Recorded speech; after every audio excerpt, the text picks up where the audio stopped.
Supreme Station.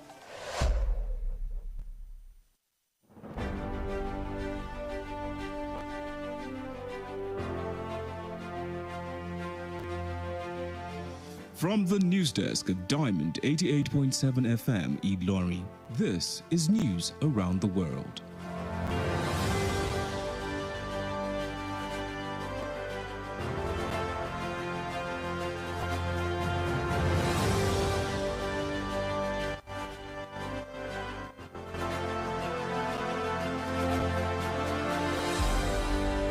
In the headlines, groups call on President Tinubu to declare state of emergency on southern roads. Civil groups blast Ribadu over claim that terrorists are daring Tinubu. Kwara government empowers youth tutors for future-ready education. On the foreign scene, protesters demand fair share in climate financing amid COP29 negotiations. And in business, federal government secure over $130 million loan to boost food production. In entertainment, very dark man refuses to apologize to Falanas. And in sport, Premier Basketball League Final 8 begins in Port Harcourt. Good evening and many thanks for joining us for the news across the world on Diamond 88.7 FM, Ilorin, Kwara State, Nigeria. I am Joseph Emeribe. You can listen to us via our website www.diamondfm.net or watch us live on Facebook at Diamond 887 FM. You can also download our app on Play Store, Diamond 887 FM. We'll bring you details of the news after this short timeout. Do stay tuned.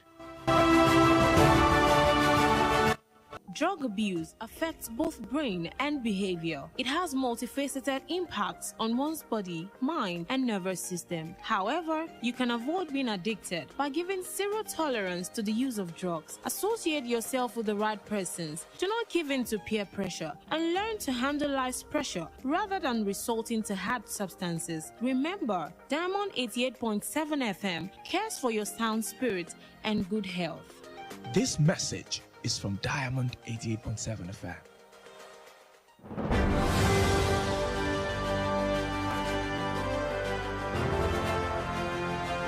You're welcome back. Now the news in detail.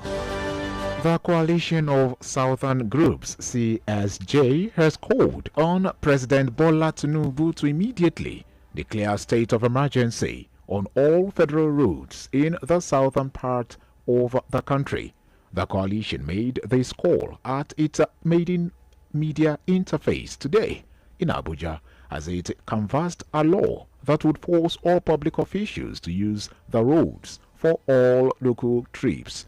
Chairman of the coalition of a former commissioner in Imo State, Professor Vitalis Orikeze Ajumbe, which interacting with newsmen alongside the coalition's secretary, Comrade Bello Osaritin, said it is and has become a nightmare for people of the south, southeast, and southwest to access the nation's capital, Abuja, and other states within the region. The group therefore urged the federal government to enhance the capacities of federal controllers of works in each state to be able to perform their supervisory roles effectively. Moving on, former Nigeria's Minister of Finance and Coordinating Minister for Economy, Dr. Ngozi Okonjo-Iweala, is set to serve for a second term as the Director General of the World Trade Organization, WTO. The WTO had earlier confirmed that Okonjo-Iweala was the sole candidate over the position. A statement by the Global Trade Organization stated that Okonjo-Iweala had confirmed a willingness to serve a second four-year term on September 16th after completing a current term that started on March the 1st, 2021 as the first woman to head the WTO. Chairman of the WTO's General Counsel, Peter Urberg, told member countries in a message that no additional nominations were received by the organization by November the 8th deadline. Elsewhere, Human Rights Writers Association of Nigeria, Huriwa, has advised President Bola Tinubu's National Security Advisor, Nuhu Ribadu, to keep political theatrics aside in confronting the matters of national security. Huriwa faulted the open display of partisanship by the NSA in viewing terrorists as mere rivals who, according to him, are daring the president. The group said it was an irreparable fallacy and distorted thinking for the presidential security aide to assume that armed non-state actors killing and maiming Nigerians in different parts of the country are just daring President Tinubu. The right group lamented the introduction of political showmanship into the national conversation about terrorists, bandits, outlaws and well-armed non-state actors by the National Security Advisor. This came on a day the Chief of Defense Staff, CDS General Christopher Musa, deployed a contingent of soldiers to the troubled Mera village, a gay local government area of Kebbi State, where no fewer than 17 people were killed by members of the terror group by the Lakurawa terror group. Still on security, the Defense Headquarters has stated that troops' offensives against terrorists have severely depleted ISWAP terrorist rank and file in the northeast, forcing them to embark on a desperate recruitment drive. The Director of Defense Media Operations, Major General Edward Buba, who disclosed this in a statement today, also said terrorists operating in the northeast and northwest were on a recruitment drive on social media for new recruits. He said troops within the week killed 88 terrorists, arrested 228, and rescued 181 hostages. Major General Buba said troops recovered 84 assaulted weapons, 2,393 assaulted ammunition within the same period under review. And to update from Nasarawa State. The Nasarawa State Governor Abdullahi Sule has commended the tax reforms by President Bola Tinubu. He, however, insisted that northern governors are only against the removal of a full value-added tax, VAT, from the Federation account allocations. Sule stated this while formally launching an innovative tax digital code initiated by the Nasarawa State Board of Internal Revenue, NSBIRS, at the Government House, while commending the President for doing everything possible to reform the economy, particularly the tax reforms. The Governor echoed the position of the northern colleagues as well as that of the National Economic Council, NEC, by calling for a review over the tax reform.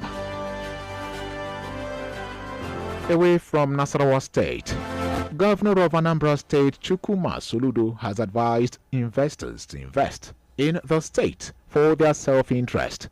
He made this known while addressing attendees at the Anambra 2024 Economic Summit held at the International Conference Center in Awka, the state capital, today. The governor said investment have started rolling into the state, promising to turn Anambra State from a departure land to a destination. He also re-echoed the commitment he made on his swearing-in day as governor in 2021 to build a state where he would like to live after leaving office. And to the state of Harmony Kwara.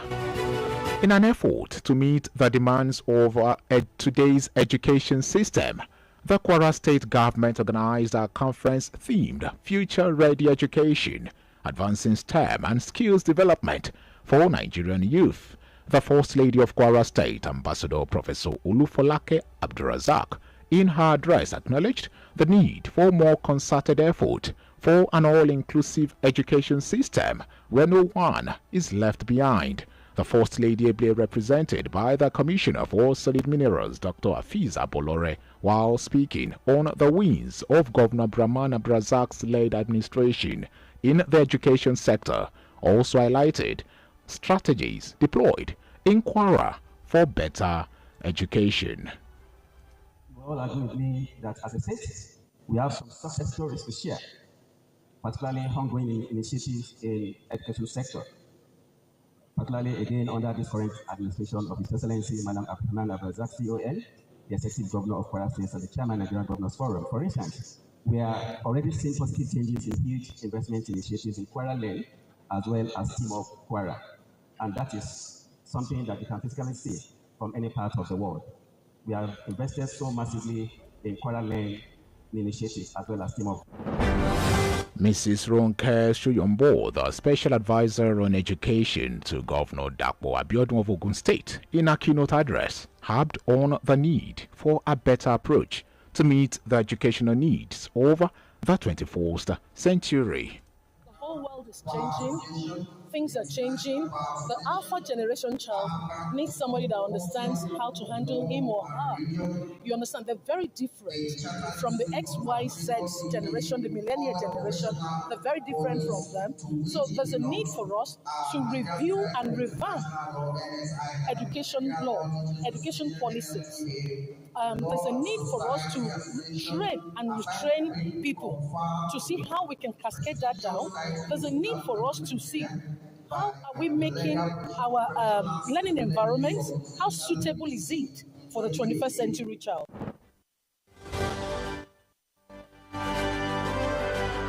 The host and special advisor to Governor Abdurrahman on education, Dr. Adetola Salau, noted that the program was designed for youth in Kwara to be able to compete favorably with their peers in other climes. Across the world now, our youth are competing using phones, able to carry out all kinds of programming, robotics. I mean, we keep hearing about AI all the time. How do we do this here at Kwara State? It's by us carrying out projects, and that's what we're talking about right now at this program here. Another thing that we're also highlighting over and over is technical education. It is very important we start talking about how we solve our own challenges here in Nigeria. We need to stop relying on foreign help. We need to start solving these issues here. And that's it from the local front. The news across the world is reaching you live from Diamond 88.7 FM, Ilorin, Kwara State, Nigeria. We're going to break now, and when we return, we bring you foreign, business, entertainment, and sports stories. Do stay tuned. Opportunity in this country, I don't lose hope. Oh my God, jackpot.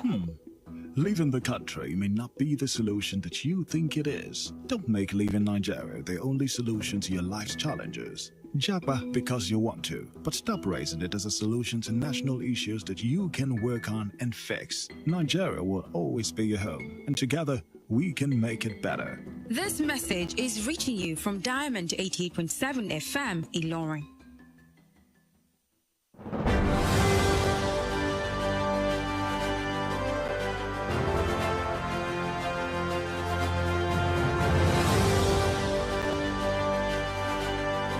You're welcome back from that break. You're still listening to the news across the world, reaching you from Diamond 88.7 FM, Ilorin, Kwara State, Nigeria. We now move on to the foreign scene.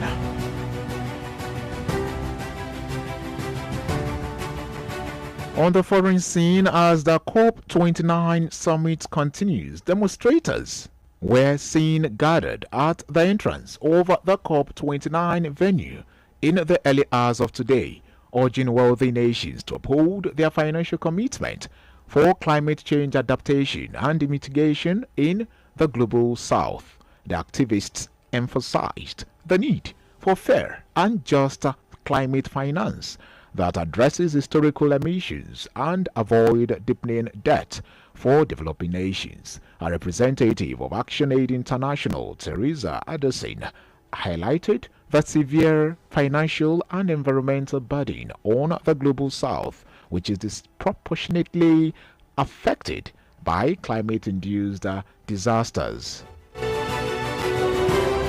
Still on the foreign scene, the organizers of an international festival that seeks to promote peace in violence-racked Eastern Democratic Republic of Congo has today stated that the event has been called off for security reasons.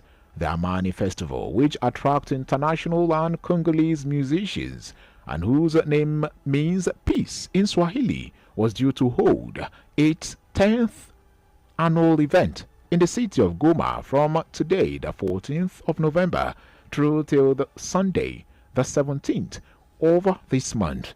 The festival organizers therefore disclosed in a statement that the music and dance event, which draws tens of thousands of people, would not go ahead as planned. Diamond FM Business News. Away from the foreign scene and on to update in business. The federal government has today announced a $134 million loan obtained from the African Development Bank (AFDB) to support farmers' enhanced food production. Minister of Agriculture and Food Security Abubakar Kyari, who disclosed this, stated that the loan would play a crucial role in strengthening Nigeria's food security drive at the launch of the 2024-2025 National Dry Season Farming Initiative in Calabar, the Cross River State capital. The minister emphasized that the reintroduction of National Dry Season Farming aims to facilitate year-round agricultural production. According to a statement issued by the ministry in Abuja, the initiative seeks to ensure that all Nigerians have affordable access to nutritious food.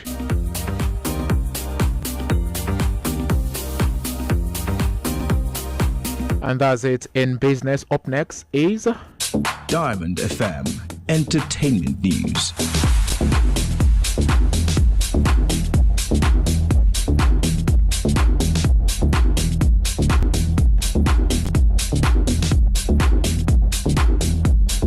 And in entertainment, controversial social media activist Martin Sotsay, popularly known as Very Dark Man, has insisted that he did not defame human rights lawyer Femi Falana and his son Folarin Falana, also known as Falz. Very Dark Man took to his Instagram page to reveal that he has arrived in Lagos with his lawyer Deji Adeyanju for the hearing of the lawsuit filed against him. The activist stressed that he won't apologize to Falana and Falz over claim of defaming and defamation, arguing that he only exposed corruption.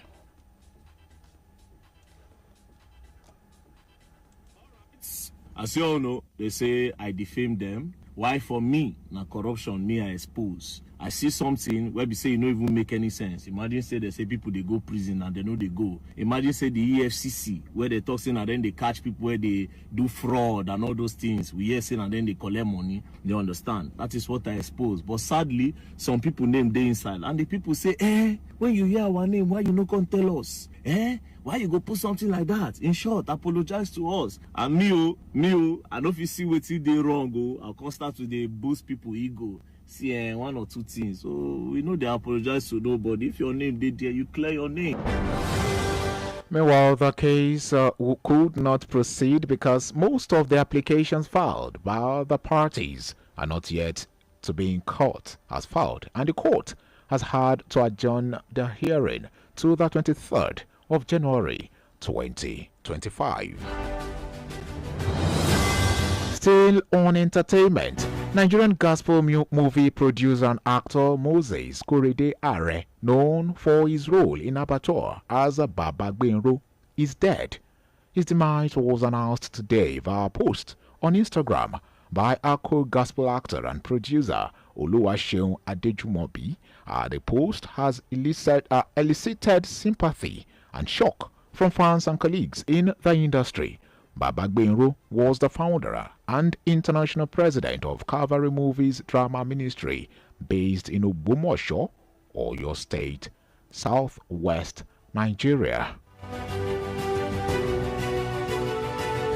May his soul find eternal rest. And that's it on entertainment. Up next is Diamond FM Sports News.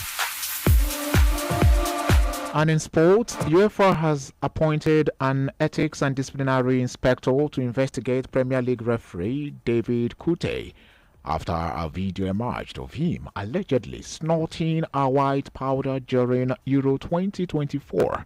This comes after English referees body Professional Game Match Officials Limited stated that it was taking fresh allegations about Kute very seriously. The 42-year-old was suspended by the PGMOL on Monday after different video footage was posted on social media appearing to show him making disparaging remarks about former Liverpool manager Jurgen Klopp.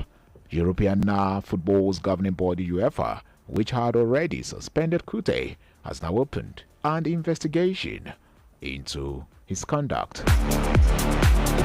Still in sport, Liverpool star Mohamed Salah has expressed his optimism about the Reds winning this season's Premier League title. Salah stated this in a chat with the club's in-house media about his season ambitions.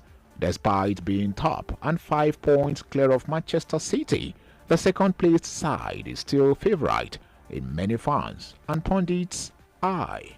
To fight for the title, I think we have a good chance to win the Premier League and Champions League, at least to fight for it until the last minute. So I think clubs, Liverpool, City, fans, the players as we have, coach, so we need to just keep fighting and hopefully we win something good and big in the end. And that's the voice of Salah.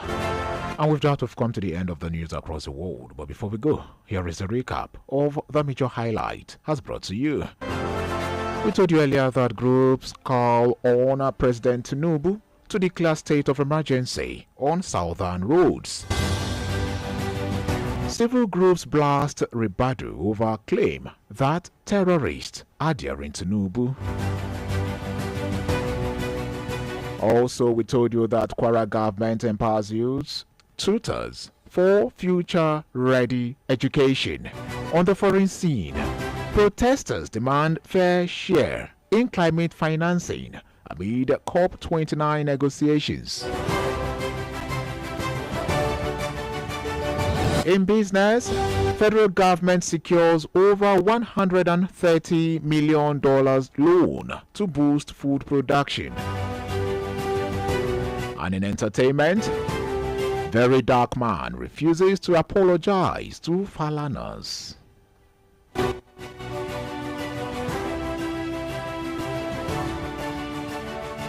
In sport, UEFA launches investigation into Premier League referee Kute. And before we call it a wrap on the news this evening, did you know that on this day in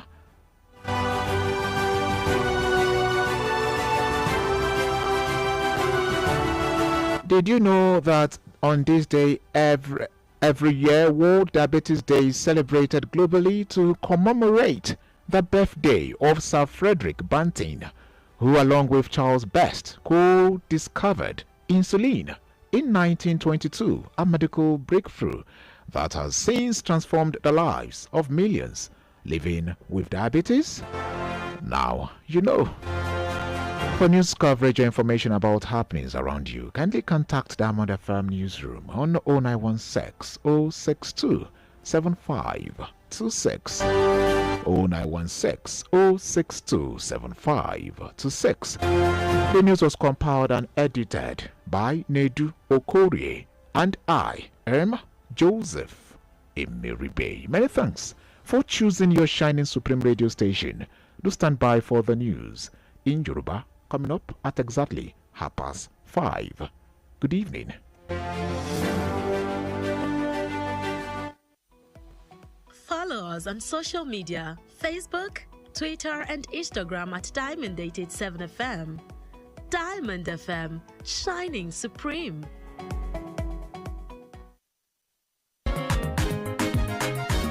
Make you listen to this important tori from Kwara State Health Insurance Agency for year 2020. Oga Abdurrahman Abdrazak, because of his good mind for Kwara people, open door for health care, way cheap and good to make Kwara people